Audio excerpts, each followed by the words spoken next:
நேர்களை வணக்கம். நான் உங்கள் மார்ஷல் சிறப்பு நேர்காணலுக்காக நம்முடன் திருச்சி சூர்யா இணைந்திருக்கிறார். வாருங்களோட பேசலாம் சார். வணக்கம். பிரேமலதா விஜயகாந்த் அவர்கள் 2 தரப்புலையும் பேச்சுவார்த்தை நடத்திட்டு இருக்கிறதா சொல்றாங்க. தாவேகா கூடயா? ஆமா, விஜயகாந்த் இல்லைன்னா விஜயா இல்லைங்கிறாங்க.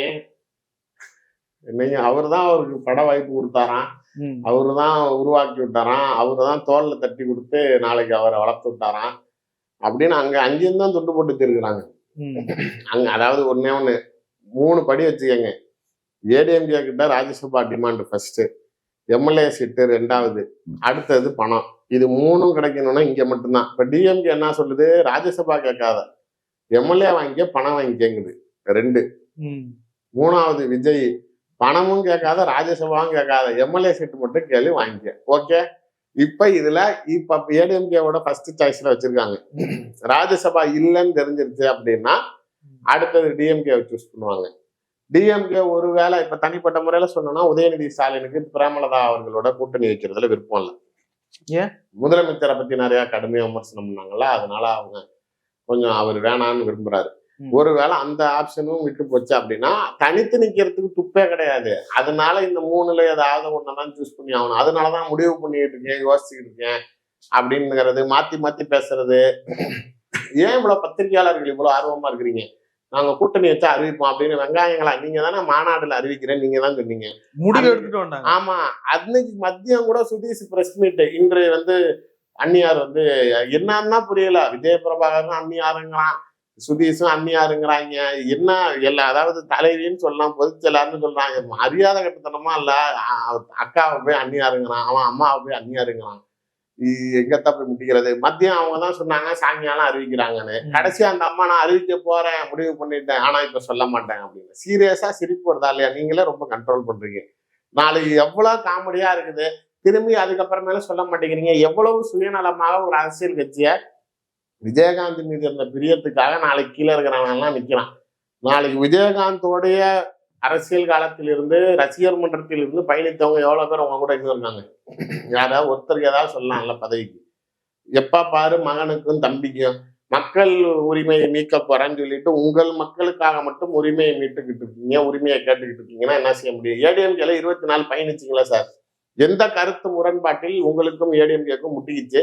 இல்ல அதிமுக எந்த சூழ்நிலையில மக்களுக்கு எதிர்ப்பா நடந்துக்கிச்சு நீங்க வெளில வந்தீங்க?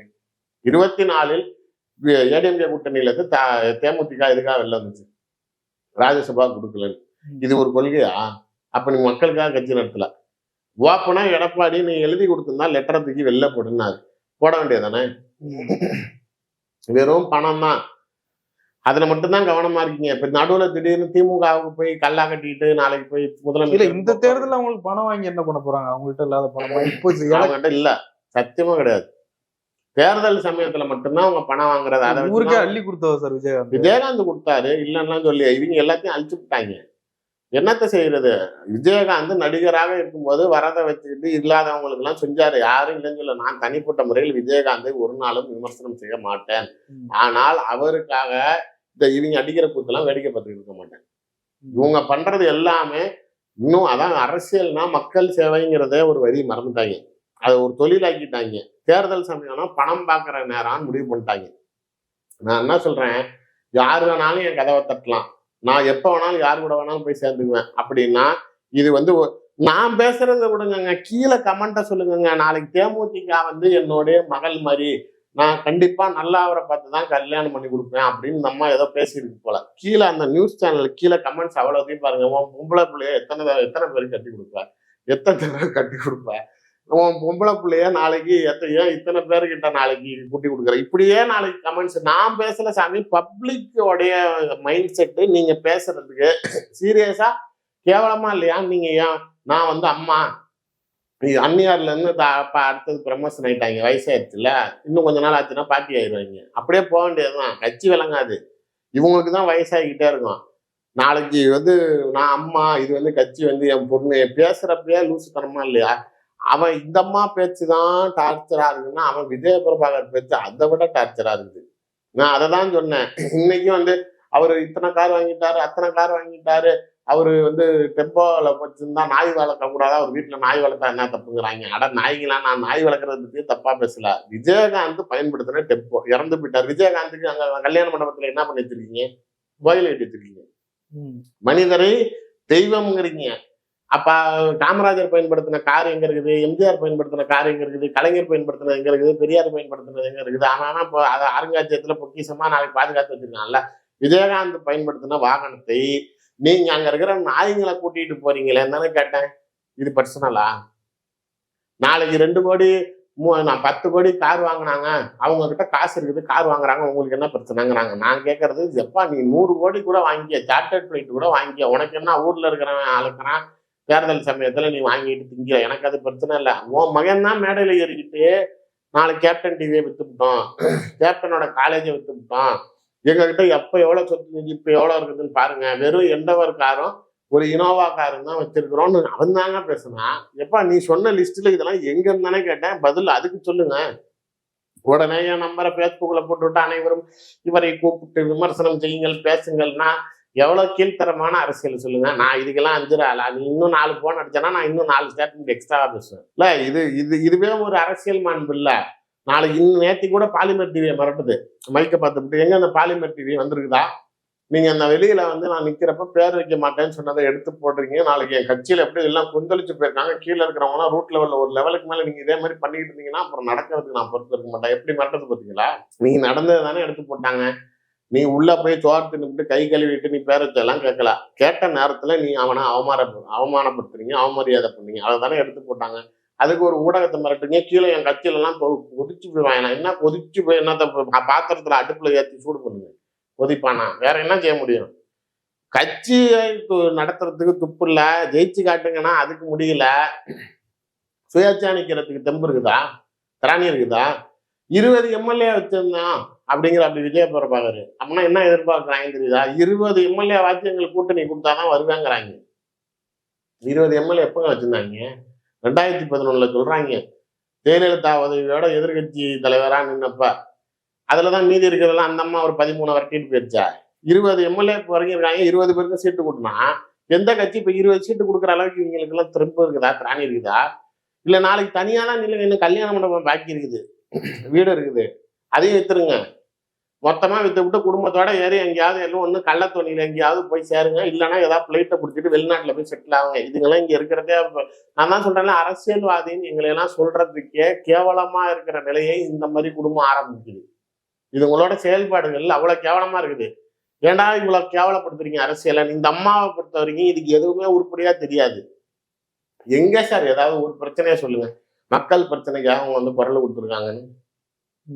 ஏதாவது ஒரு ஆர்ப்பாட்டம், போராட்டம், தேமுதிக சார்பா மூலம் மாவட்டம் தோறும் கட்சியில ஆள் இருக்குது, ஆர்ப்பாட்டம். இல்ல விஜயகாந்த் அவர்கள் கொடுத்துட்டு போன கட்சி அந்த மவுசு குறையாம இன்னும் அப்படியே வச்சிருக்கியா? யாரு அவங்கள அப்படியே அவங்களுக்கு மவுசு குறையாம வச்சிருக்காங்க. மேக்கப் எல்லாம் போட்டுக்கிட்டு ஒரு 3 கோடி ரூபாய் கார்ல வந்துகிட்டு அவங்க நாளைக்கு ஷோ ஆப்ல இருக்கிறாங்களே தவிர கட்சி எப்படி இருக்குதா? அவங்க என்னத்த இன்னைக்கு தேமுதிக எதிர்பார்த்துக்கிட்டு நிக்கிற நிலைமை தானே இருக்கு. யாரு நிக்கிறா? ஒருத்தர் சொல்லுங்க. திமுக அதிமுகவோ சத்தியமா கிடையாது. எடப்பாடி தான் இருக்காலையா அரசியல்ல ஃபர்ஸ்ட் டம்மி பீஸுங்கிறோம். அதுவே இத வேணாம் டம்மி பீஸுங்குது. 21ல யாருக்கு வேணவே வேணாம் தேமுதிக? எடப்பாடி தான். மோடி விஜயகாந்துக்காக நாளைக்கு செய்யுங்க அப்படின்னு சொல்லி கட்டாயப்படுத்தி சேர்த்துக்க சொன்னாரு. 24லயும் திரும்பி அவரு தேமுதிகவை தேர்ந்தெடுத்தது ஒன்னும் இவங்க அப்படியே பலத்தையோ இல்ல பிரேமலதா அவர்களுக்காகவோ கிடையாது. நாளைக்கு அவர் கூட எவனுமே வரல, அதுக்காக இழுத்தாங்க. ஒரே ஒரு டீல்ல தாங்க பிஜேபியா ஏடிஎம்கேவான்னு மாறிச்சு.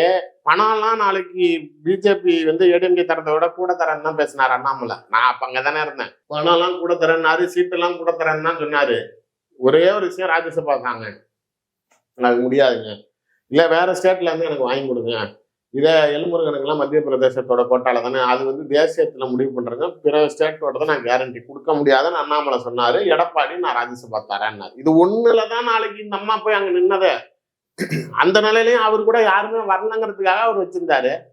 வேற யாரு இப்ப உங்களை வந்து நீங்க முதல்ல சேர்றதுக்கு தயாரா இருக்கிறீங்களாங்கிறது முதல் கேள்வி. 2வது உங்களை சேர்த்துக்க தயாரா இல்லைங்கிறதுனால தானே எங்கேயுமே கிளியரன்ஸ் கிடைக்கல. நான் கேட்கறது பிரதர், நீங்களும் நானும் சம்பந்தம் பேசுறேன், நான் பொண்ணு தரேன், நீங்க பையன் தரீங்க, எல்லாம் படிஞ்சிருச்சு. அப்ப நாளைக்கு எனக்கு கொடுக்க விருப்பம் இருக்குன்னா நான் பாட்டுக்கு தேதியார் வச்சுட்டு என்கேஜ்மெண்ட் தான் கல்யாணம் தான் கொடுத்துட்டு போயிடுவேன்ல.